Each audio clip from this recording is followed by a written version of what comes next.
नाव सुनील संतोष चव्हाण. संजय संतोष चव्हाण. सुनील संतोष चव्हाण. सुनील संतोष चव्हाण.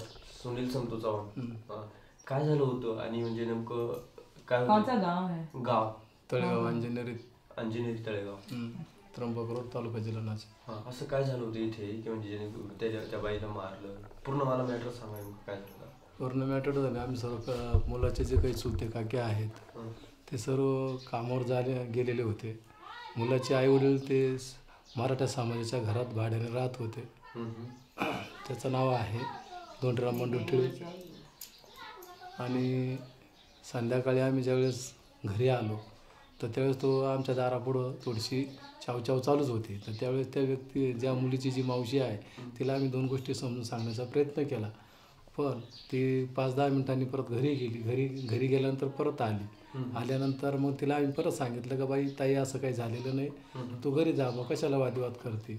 मग तिने काय केलं, माझी मुलाची जी आजी आहे त्यांनी तर दवाखान्यात नेलं. अमोल म्हणून पाटील त्याच्याकडे नेलं. त्यांनी सांगितलं तसं काही नाही आहे. पण मग ते घरी गेल्यानंतर मग त्यांनी लगेच जमाव केला आणि ते व्हॉट्सअपवर मोबाईल फोन केले.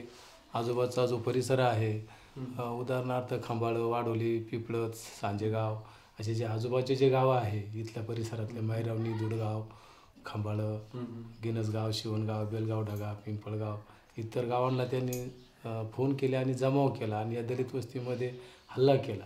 आणि हल्ला केल्यानंतर अशी घरांची जे घरात काही वस्तू आहे त्यांची फोडतोड, काही धान्य सगळं मिचर केलं. आणि त्याच्यानंतर परत इथे पूर्ण दलित वस्तीमध्ये कोणाचा ट्रॅक्टर जाळला, कोणाच्या गाड्या जाळल्या. त्याच्यानंतर कुंडलिक धर्माखाटीकडे याला पण मारलं. तो ॲडमिट होता सिव्हिलला, त्याला 10-12 टाचे पडले होते. अशी ही घटना आहे. माझी बोल शकते. तुमची जास्त जो अंगावरती जो कपडा आहे इन्हें लगा था ना, इन्हें मार लगा था ना. तर जे घरातले काही वस्त्र आहे बायांचे म्हणजे लेडीजचे अंगावरले जे काही आज आमच्या अंगावर जो कपडा आहे तोच कपडा फक्त आहे आजच. आणि दुसरा विषय असा म्हणजे का त्यांनी याच्या अगोदर बी 15-20 वर्षापूर्वी असंच पण रामायण घडलेलं होतं. त्यावेळेस बी दलित वस्तीवर हल्ला केला होता. मशानभूमीवरती प्रेत जाळून दिलं नव्हतं. आणि जो पोळ्याचा जो सण आहे तो आपला बैलसुद्धा त्या मंदिरासमोर फिरून दिला नाही. आणि दुसरा विषय म्हणजे त्याच्यावरून वादविवाद झाला होता. त्यावेळेससुद्धा आम्हाला दळणवळणाचे रस्ते बंद केली होती. आणि ज्या काही विहिरीवर पाणी आणण्यासाठी जायचे त्यांनासुद्धा जाऊन देत नव्हते. गिरणीत जाऊन देत नव्हते. किराणा दुकानात जाऊन देत नव्हते. असं आहे. मावशी तुम्हाला म्हणजे लागलं होतं, मारलं होतं कोणी? नाही, मुलाची आजी आणि मुलाची आई हे दोन्ही पण पोलीस स्टेशनला गेलेले होते.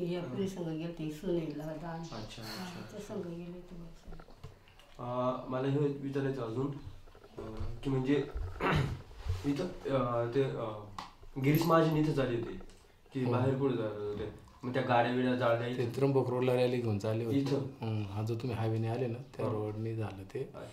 गिरीश महाजनला बी भरपूर जी रॅली चालली होती आपली त्र्यंबकेश्वरला तर त्यांच्यावर आजूबाजूने दगडफेक सुरू झाली. मग लोकांनी आपल्या दलित वस्तीच्या माणसांनी ज्या काही गाड्या आहे काही वाहन जे आहे ते तिथेच सोडून त्यांनी त्यांचा जीव बचावण्याचा प्रयत्न केला. आणि ते कुठल्या तरी एका शेतामध्ये लपून बसले आणि काही कालांतराने ते घरी पोचले. म्हणजे दुसऱ्या दिवशी जे काही लोक आहे म्हणजे काही लोक गाव सोडून गेले का? किती दिवस लपून बसले? आम्ही जवळजवळ 8-10 दिवस 15 दिवस लपून बसले. सर्व माणसं 15-16 आहेत तरी आमच्या अजून बाहेरचे माणसं पोरं आमच्या बाहेरचे. अच्छा. अजून काही पोरं बाहेरचे आमच्यावाली. भीती वाटते गावामध्ये. भीती वाटते. आणि म्हणजे असं किती घर फोडले अशी का तुमचंच घर फोडलं? इथे सर्व जेवढे 10-12 घर आहे ना राजवाड्यामध्ये दलित वस्तीमध्ये जेवढे घर आहे तेवढे पूर्णचे सगळं फोडले. ट्रॅक्टर कोणाचा येतो जाळे? तो मधुकर हनुमंता चव्हाण त्यांचा ट्रॅक्टर येतो. मग त्याचं काही इन्शुरन्स वगैरे ते काही माहिती नाही अजून. काय काय कागदपत्र जमा केले ते काही सांगता येणार नाही आपल्याला अजून. अजून कोण कोण लोक राहते राजवाड्यात? म्हणजे राजवाड्यात महार राहतात. गावामध्ये अजून असे कोण कोण आहे? असे कोणकोणत्या जातीचे लोक राहतात? वडारी पण आहे. आदिवासी, मराठा आणि आपलं दलित वस्ती. फक्त एवढेच लोक राहतात. आणि एक लोहार आहे पंचाळ म्हणून तो आताच आलेला आहे. अच्छा. मधुकर हनुमंत सोनवणे. नाही चव्हाण मधुकर हनुमंत चव्हाण. अच्छा, मग तुम्हाला शेती आहे की कामं पुढे करताय की मजुरी करता लोक? मजुरी यांच्या शेतावरती जायचो ना आपण कामाला. शेतीपोती नाही आपल्याला. मग आता तेव्हापासून त्यांनी मजुरी देणं पण बंद केलेलं आहे. पाणी बिंदे त्यांना मजुरी देणं बंद केली. हो. अजून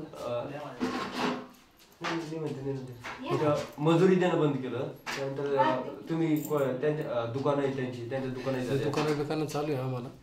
दुकानं गिरणी वगैरे ते सगळं चालू आहे. पाठीमागं म्हणजे 10-15 ते 20-25 वर्षापासून तुम्ही म्हणजे जाणतात नेमकं कसे रिलेशन राहिले म्हणजे कसे संबंध कसे राहिले? 25 ते 10-15-20 वर्षापासून जो काही कालावधी चालू होता आपल्याला तर तो थोडासा सुरळीत होता.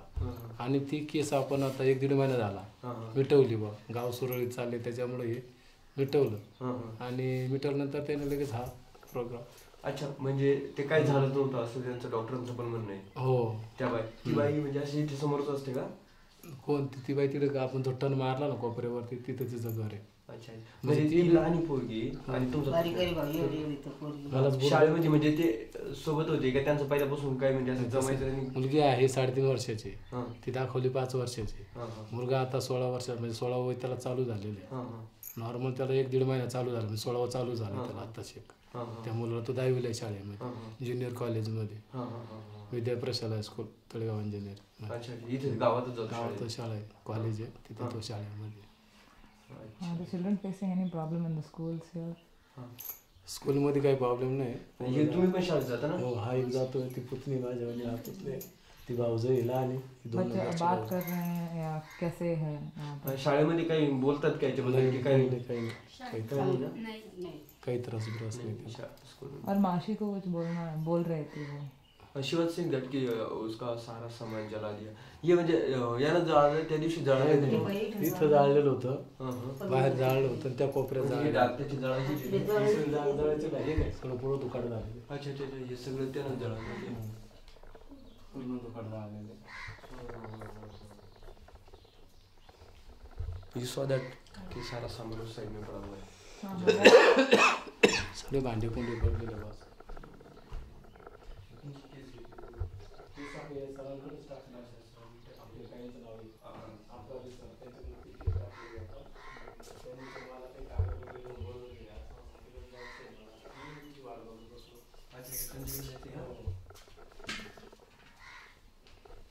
दगड टाकून त्यांनी फोडले. हो. सारं छत खराब केलं. ती पडवी पण खराब केलेली. So they entered the house, is it? घरामध्ये पण आले ते ना ते. हो. हे काय दरवाजा तोडलेला. दरवाजा फोड़ के अंदर आए. अच्छा, तोडून मध्ये आले ना ते. तोडून आलेले. जे अंगावर काही कपडा लता आहे. तो ये सब होते वक्त और तुम क्या कर रहे थे? तुम्ही कुठे? आम्ही पळून गेलो होतो. पळून गेले घरून? आमचा जीव घेऊन आम्ही बाहेर पळालो होतो. कुठे गेले म्हणजे? आम्ही हायवेला गेलो. हायवे रोडला गेलो. हायवे रोडवरून मग आम्ही माझ्या राहत्या घरी माझे भाचे राहतात कल्याणला तिकडे गेलो होतो. कल्याणला निघून गेलो होतो. The other families जो यहाँ गांव में थी उनके साथ क्या हुआ? ये तो चले की जे तुम्ही गेला निघून की जे राजवाड्यातले जे दुसरे लोक होते इथे जसं की म्हणजे आजूबाजूला घरे ते लोक काय करते? ते बेलगावला गेले होते. ते बेलगावला पळून गेले म्हणजे राजवाड्यात कोणीच नव्हतं त्यावेळेस. मग त्यांचा ते बनाव झाला ना मग त्याच्यामध्ये त्यांनी सगळी फोडतोड केली. अच्छा अच्छा अच्छा. और कुछ बोल रहे थे? तुम्हाला काय मला सांगायचं होतं? कपडे जाळले सांगत होते. हा ना. हा का, एक मिनिट. कपडा अख्खा जाळून ठेवला. परसाळा जाते त्यांचे कपडे लता काहीच ठेवलं नाही. काहीच ठेवलं नाही. अंगात वस्त्र नाही एवढंच ठेवलं फक्त. आज 15-16 माणूस आहे भाऊ. ते काही एक अर्ध माणूस नाही. ते जायचं कुठं? याने एवढा अत्याचारपणा केला आम्हाशी आणि काहीच नाही ना. एवढी पोर आणि एवढं मोठं पोरगं काय करणार आहे भाऊसाहेब त्या पोरीला सांगा बरं. मग गरीब माणसाला एवढा अत्याचारपणा त्याने केला मराठीला. एवढी दाणे ठेवले नाही का दुने ठेवले नाही असे माती मारण करून ठेवलं.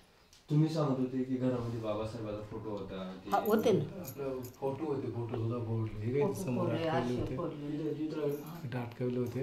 तर ते काही नाही आता ते सगळं जाळून बोलून टाकलं. इकडे घर मारून टाकलं त्या अंगाला त्या कपड्याच्या.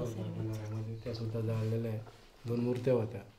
एक बाबासाहेबाची आणि एक गौतम बुद्धाची ती सुद्धा जाळून टाकलेली डायरेक्ट. तुम्ही काय करता? मजुरीच करता? मंजुरीच करतो सगळे सगळे मजुरी जमीन जाणं काहीच नाही काहीच नाही ना? काहीच नाही, शेत नाही. मजुरीचे मजुरीच काम करतात मी प्लंबरचं काम करतोय आणि यांची पत्नी? भांडे सगळे ते चिरले सगळे मजुरीच करतात ना सगळे फेकून दिले त्याला बाहेर तिकडे राहत होते ना. सगळे शेत मजुरीच करतायत. म्हणजे तुम्ही त्या माणसाच्या घरात भाड्याने राहत होता? मी काही सांगली ते त्या माणसाच्या घरात काहीच केलं नाही त्यांनी? नाही त्याचं काहीच नाही त्यांनी केलं. काहीच नाही इकडे फेकून दिले बाहेर त्या त्यांनी काय माणसाला केलं भांडे ते सगळे बाहेरच्या लोकांनी जे आले ना इथल्या गावातले त्यांनी ते डायरेक्ट सगळं जेवढं काय करतं जे साहित्य होतं ते सगळं त्यांनी या इकडे घरात फेकून फेकून जाळून टाकलं. आणि जाळून टाक. अच्छा अच्छा. कितने दलित परिवार हैं यहाँ पे एज अपोज टू मराठास? हं. किती किती म्हणजे दलितांची म्हणजे आपल्या राजवाड्यातली संख्या किती येतं? कमीत कमी 50 ते 55. 50 ते 55 मतदान किंवा नाही, लोक संख्या. सगळे लहान लहान पोरं सगळं सगळं 60-70 धरण चालायचे. हं. आणि मराठा लोक किती आहे? कमीत कमी 4,000-5,000 4,500 लोकसंख्या 4,000-4,500 लोकसंख्या आहे टोटल. 3,000 मतदान आहे. अच्छा अच्छा. म्हणजे 5,000 5,000 लोकसंख्या आहे. पहले ऐसे कुछ हुआ है या फर्स्ट टाइम है ऐसे? ही said that ना? First time. नाही नाही Second 3-4 टाइम झालेले 3-4 म्हणजे ह्याच टाइम. वर्षी 3-4 टाइम झालं का? नाही नाही याच्या अगोदर पण झालेले 15-16 वर्षापूर्वी. हां, ते परत एकदा सांगता की ते म्हणजे तुम्हाला And what was Prem that? झालं. What was that? हां, he riot said on? that की ओके सांगा मला परत ते की म्हणजे ते 15-1 वर्षापूर्वी काय झालं होतं? 15 वर्षापूर्वी ना हिरामन येसू बोराडे हां याची जी आई वारली होती ती आम्ही प्रेत मशानभूमीवरती नव्हतो जाळण्यासाठी. हां हां त्यांनी काही जाळून दिलं नाही आम्हाला. पण आजोबाचा जो काही परिसर आहे जे काही नातेवाईक आहे हां जे काही खेडेपाडे आहे त्यांनी सहकार्य करून आम्हाला ते दुसऱ्या मशानमध्ये प्रेत जाळल्या त्यांनी सहकार्य केलं नातेवाईकांनी आमच्या. हां हां आणि नंतर ते प्रेत जाळलं आणि नंतर त्यांनी संध्याकाळचा एक निर्णय घेतला. संध्याकाळी त्र्यंबक सदाशिव पगार हे वकील होते त्यावेळी सरपंच होते. हां मग त्याने मिटिंग घेतली. त्या मिटिंगमध्ये त्यांनी असं ठरलं का यांना दळणवळणाचे रस्ते बंद, किराणा दुकानं बंद, गिरण बंद, चक्क्या बंद आणि कोणाच्या शेता मजूरला जाऊन द्यायचं नाही हां असे पण विषय होते. त्र्यंबक सदाशिव पवार पगार पगार हम्म. मराठा ना? सरपंच होता त्या काळामध्ये तो 95 सालामध्ये.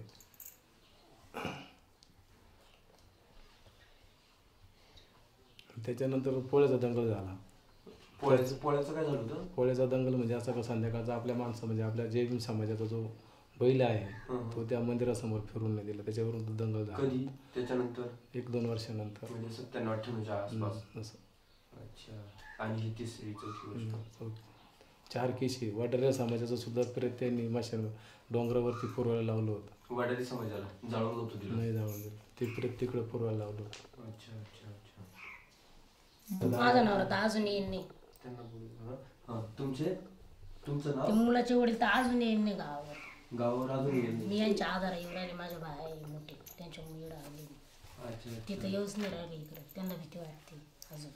त्या आजूबाजूच्या लोकांना पण भीती वाटते का ते? नाही ना त्यांना नाही. आमच्या घरामध्ये नवतरण्या पोरी दोन्ही पण लग्नावर येईल माझ्या मुली त्यांना जर उद्या काय जर झालं तर आम्ही कोणाचे नाव घ्यायची अच्छा अच्छा. म्हणजे करून जातील आणि दुसऱ्यांचे आपण थोडी नाव घेणार आहे का. आज माझ्या सध्या 2 पोरी लग्नावर येईल दाय त्यांचे शिक्षण झालेले पण आज आम्ही जर याच्या परिस्थितीमुळे जर लांब ठेवले आज पोटचं लेकरू जर आपल्यापासून सरसुंदर लेकरू जर लोकांच्या ताब्यात आपण ठेवेल त्याचा काय उपयोग नाही ना. मग यांच्यापासून आम्हाला भीतीच आहे ना. मग आता यांच्यावर आपण काहीतरी करायलाच पाहिजे ना. उद्या आपल्याला बाथरूमला जाणं आहे मजुरीला जाणं आहे उद्या घरी कोणी आहे किंवा नाही आहे उद्या आमचे पूर्वज जर असे काय जर अत्याचार जर झाले तर मग आम्ही काय करायचं. दिवसभर आम्ही पुरी संघ थोडी नेणार आहे का. पुरीला गावाला जाण्याचे कुठं पण जाणारचे दळायला जाण्याचे दुकानात जाणं आहे काय आणणं आहे करणं आहे. मग आम्ही म्हणतो येतील बा पुरी येतील पुरी पण उद्या जर समजा पुरीला जर आपण पुढं पछार जर त्यांनी जर केलं तर मग आपण कोणाचं नाव घेणार आहे. हे एवढं म्हणणं आहे. तुमचं नाव? मंगल सुनील चव्हाण.